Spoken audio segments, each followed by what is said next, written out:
It's story time. It's story time. It's story time. It's story time.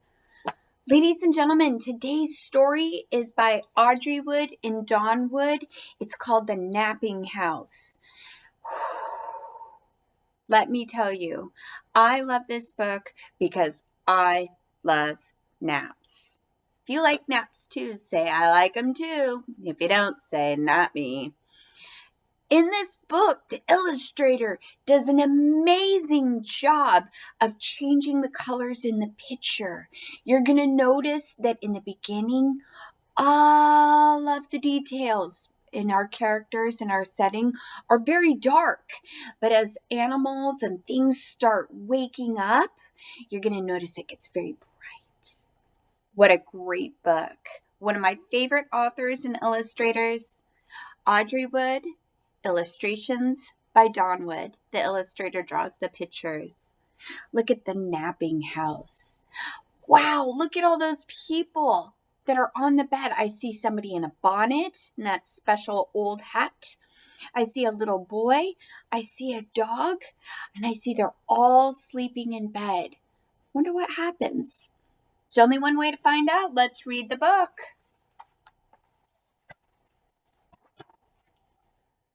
Wow, look at how dark that picture is. And it would be hard for you to see the details, but I noticed it's raining. Something about a dark, rainy day just really makes me want to crawl in bed and take a nap. There is a house, a napping house, where everyone is sleeping. That must be the napping house. And in that bed, in that house, there is a bed, a cozy bed in a napping house where everyone is sleeping. Look at that. I see a grandma sleeping and a little boy. Looks like there's a cat curled up in the bed and a dog. Oh, I like her fuzzy slippers. That's a great detail from the illustrator.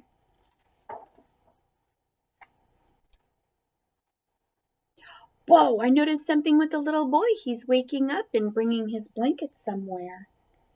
And on that bed, there is a granny, a snoring granny, on a cozy bed in a napping house where everyone is sleeping. Snore for me.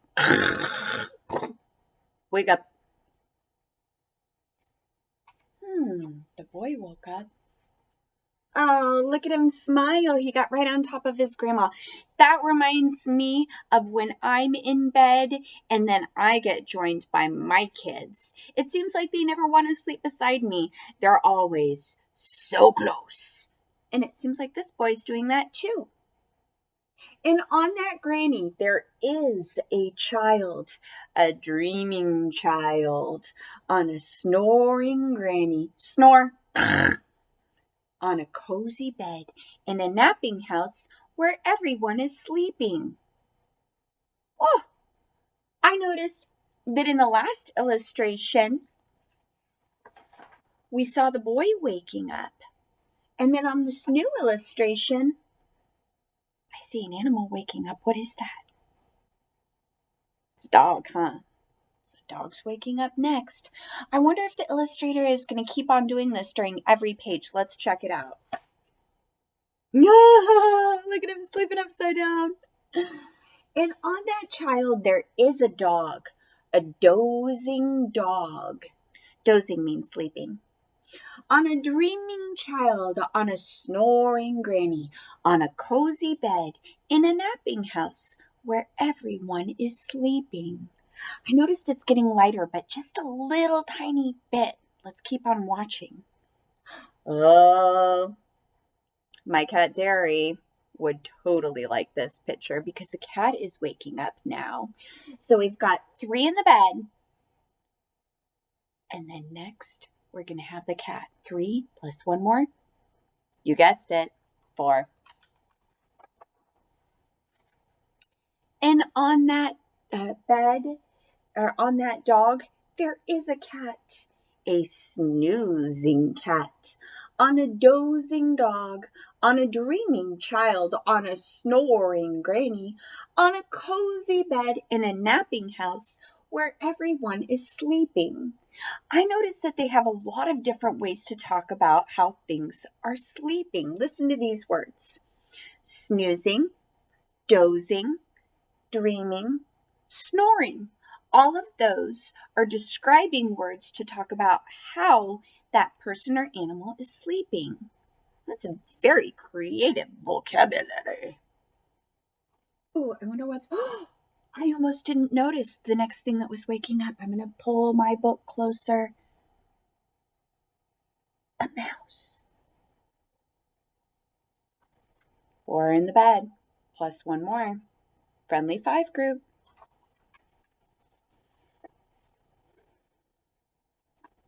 And on that cat, there is a mouse. A slumbering mouse, on a snoozing cat, on a dozing dog, on a dreaming child, on a snoring granny, in a napping house where everyone is sleeping. Look at, they're all even facing the same way. Look at that, it's like a pyramid. Biggest, smaller, smaller, smaller, smallest. I like how they go in order. Do you see anything waking up? This is a tricky one. I know shoes can't wake up. Neither can the rug. I noticed this little tiny spot. See that? See how it's lighter all around it? I wonder if that might be a very tiny, tiny thing that's going to move next.